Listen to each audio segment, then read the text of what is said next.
Makanya di Quran itu ilmu tertinggi diantaranya menurut orang tasawuf qulillah tsumma dzarhum fi khaudihim yalabun. Saya itu gak pernah loh takut mati meskipun saya masih muda, karena saya bayangkan mati itu ya baik-baik saja. Ketika saya hidup ya gak tahu cara ngelola nyawa saya, kenapa kok gak pergi. Kamu tahu caranya ngelola nyawa kamu, kok gak mati sekarang? Gak tahu kan? Tahu-tahu masih hidup kan? Tahu-tahu diutang semacam-macam lah. Sebetulnya kita zaman hidup pun gak tahu cara ngelola nyawa kita, cara kerja jantung kita, cara kerja paru-paru kita. Nanti setelah kita mati pun gak tahu caranya hidup ketika kita. Tapi anehnya kita, mosok manusia sudah dilemah iso hidup lagi. Memangnya kita sekarang bisa hidup karena kita tahu-tahu ya hidup. Ditekdir anak yang melarat, pesek, elek. Orang lain ditekdir anak kiai, Gus, mulyo. Kita kan tidak pernah bisa milih bapak itu ora iso. Ngerti-ngerti anak Karmen, anak Karlan itu sudah gak tahu. Artinya gini, ya sudah ya Allah, ketika saya hidup ya tidak tahu kenapa saya hidup, pasti Engkau yang menghidupkan. Ketika saya mati juga gak tahu kenapa saya mati, pasti Engkau yang menghidupkan dan mematikan. Maka saya akan baik-baik saja di akhirat, karena ketika di dunia Tuhannya yang Engkau, ketika di akhirat Tuhannya, dan sifat Engkau tidak akan rubah, tetap Arhamur Rahimin. Makanya dulu wali-wali itu kalau mau mati ya santai aja. Said Umar bin Abdul Aziz itu ulama-ulama dulu, kalau mau meninggal itu kalau keluarganya nangis marah besar. Memangnya mau kemana kamu nangisin saya? Lah kamu kan mau mati. Memangnya mau kemana kalau mati? Ya kembali ke Allah. Susahnya apa? Di dunia ya milik Allah, di akhirat milik Allah. Inna sholati wa nusuki wa mahyaya wa mamati lillahi rabbil. Yang aneh sampai harus melarat orang wani mati. Wah, aneh tenan. Ya karena sampean tahu mungkin di akhirat lebih miskin lagi kan. Terus repot terus. Coba kalau dari awal kita menstatuskan diri kita biadillah. Inna sholati wa nusuki wa mahyaya wa mamati. Tapi kamu salah status. Mengatakan kehidupan adalah momen untuk mencari kesejahteraan.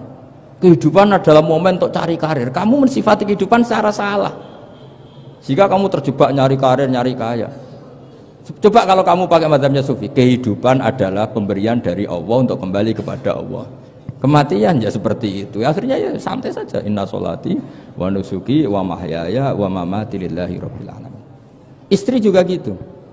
Saya itu tidak sombong, saya itu mulai nikah sampai sekarang itu hampir gak pernah tukaran sama istri. Sama istri saya itu sering bilang gini, Gus kali-kali kalau saya ngamuk itu diwales, dilawan, supaya saya punya musuh katanya. Betul ya? Ya saya bilang gini, Allah itu maha baik sama saya. Ketika harmonis, ganjaran saya ya lewat harmonis itu, sehingga saya ngasih uang, menyenangkan Anda. Ketika Anda marah, ganjaran saya lewat sabar. Ya sudah, itu semuanya baik. Kalau kamu marah, saya tidak dapat pahala. Makanya kalau kamu marah tak dengerin. Ini cara Allah membuat pahala tanpa bayar, kata saya. Justru kalau pas rukun itu untuk dapat pahala harus nyervis, jajak nukokno kelambi mahal, katanya. Boros itu pahala yang boros, katanya.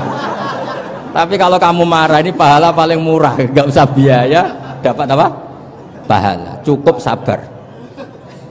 Lu tuh kalau terlatih lama-lama dapat ya biasa saja. Ulama dulu seperti itu semua. Imam Syafi'i itu pernah ada orang baik sekali sama beliau. Orangnya itu munafik padahal. Tapi kalau setelah keluar dari Imam Syafi'i dia memaki-maki Imam Syafi'i. Suatu saat beliau dikasih tahu orang yang tadi muji-muji jenengan tuh di luar maki-maki jenengan. Imam Syafi'i itu guyu. Guyu sebenarnya bukan alhamdulillah. Muridnya kan janggal. Ini dikasih tahu gitu. Alhamdulillah. Kenapa Imam Syafi'i dia kan di luar maki-maki jenengan? Berarti aku wong wibawa ning ngarepku rawani. Ya jadi dianggap enteng saja melihat. Berarti aku wong wibawa ning ngarepku ora wani. Ya sudah. Terus ketika ditanya, tapi itu kan bahaya bagi Anda karena memfitnah Anda gini-gini. Kata beliau, zaka Allah. Yang kritiknya bahaya itu hanya Allah Ta'ala. Yang lainnya enggak bahaya. Karena ini makhluk dhaif, enggak penting. Loh, kamu sampai tersisa dikritik orang karena kamu nganggap makhluk itu penting. Ini gobloknya sampean. Goblok segoblok-gobloknya itu.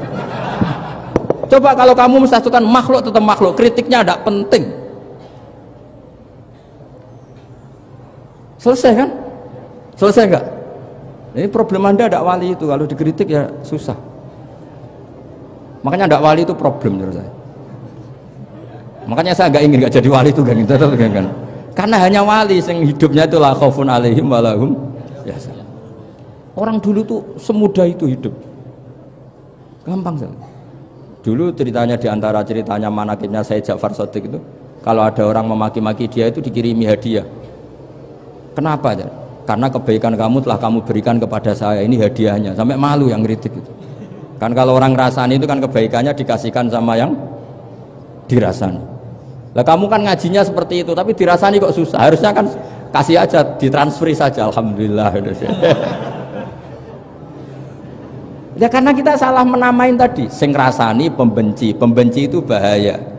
Sehingga kamu mereaksi secara serius. Coba kalau kamu pakai hukumnya Allah dan Rasul, pembenci itu pemberi kebaikan, istri marah adalah pemberi kebaikan. Ada yang berani mulai meraktekan? Latih begitu terus, insya Allah nanti hidup kamu barokah. Itu disebut wa'allama adamal asma. Dan itu yang diajarkan Rasulullah. Rasulullah itu kalau ngajarkan hidup itu gampang sekali. Allahumma ja'alil hayata ziyadatan li fi kulli khairin wal mauta rohatan li min kulli syarrin. Jadi kalau kita hidup anggap saja peluang untuk nambah kebaikan. Kalau kita mati anggap saja akhir dari semua potensi kejahatan kita. Anda sekarang mungkin tidak zina tapi potensi zina. Anda sekarang tidak korupsi, potensi korupsi. Anda sekarang tidak selingkuh, tetap potensi selingkuh. Lah anggap saja kalau mati berarti akhir dari segala potensi itu. Alhamdulillah. Makanya saya tuh nggak pernah takut mati. Karena saya misalnya setiap saat mati ya saya nanti akan bilang, ya Allah ini sudah mau mati berarti mau akhir dari segala potensi keburukan saya. Alhamdulillah. Makanya itu ulama-ulama dulu kalau ada preman mati, saya guys, tonggone ra gelem muni saya. Wah preman kurang ajar. Saya guys, tonggone tetap ra gelem muni saya. Padahal kiai ini muni, saya guys pun mati pun mboten saged macam-macam niki pasti. Karena dia dengan mati berarti rohatan mengguli syarrin, keburukannya tidak terulang lah. Lah keburukan nggak terulang lagi itu saya apa buruk? Saya. Makanya kiainya minta saya nggih niki tonggone cek menengahin. Saya nggih menengahin. Makanya suatu saat kalau ada gitu kamu harus bilang apa? Saya pun mboten jahat malih pun mati. Jadi kayak apa coba? Coba sekali-kali statuskan kalau al hayat adalah ziyadatan lana fi kulli khairin. Al maut adalah rohatan lana min kulli syarrin. Sehingga kita hidup ya happy, mati juga happy, gak masalah. Terus kayak misalnya mendingin, tapi anak bojoku piye? Memang selama hidup anak bojomu bahagia. Ketoknya ya tambah musibah ya cok. Malah sombong lagi kamu, seakan-akan kamu Tuhan yang bisa mensejahterakan manusia. Wong isih urip buat bojomu wis ndonga muga-muga nang mati malah. Karena gak jelas. Dan ini penting, ini saya utarakan. Jadi ini saya cicil juz 1 wa 'allama adamal asma. Makanya kata Rasulullah ala ta'jabuna kaifa yusrifu wa annisat ma quraisin wa dhamma. Ini penting, nama itu penting. Karena sekali nama ini salah, coba misalnya orang sepakat darani Fir'aun itu wujida ba'da alam yakun. Fir'aun itu ada yang dulu-dulunya tidak ada. Hal ata alal insani hinum minad dahri lam yakun syai'am mazkur.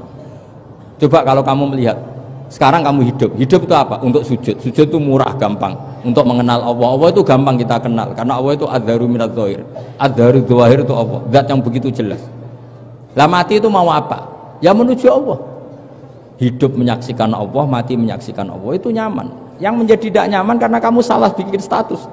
Hidup untuk menggapai cita-cita, untuk sukses. Wong komo yo muni ngono, lonte yo muni ngono, copet yo muni ngono.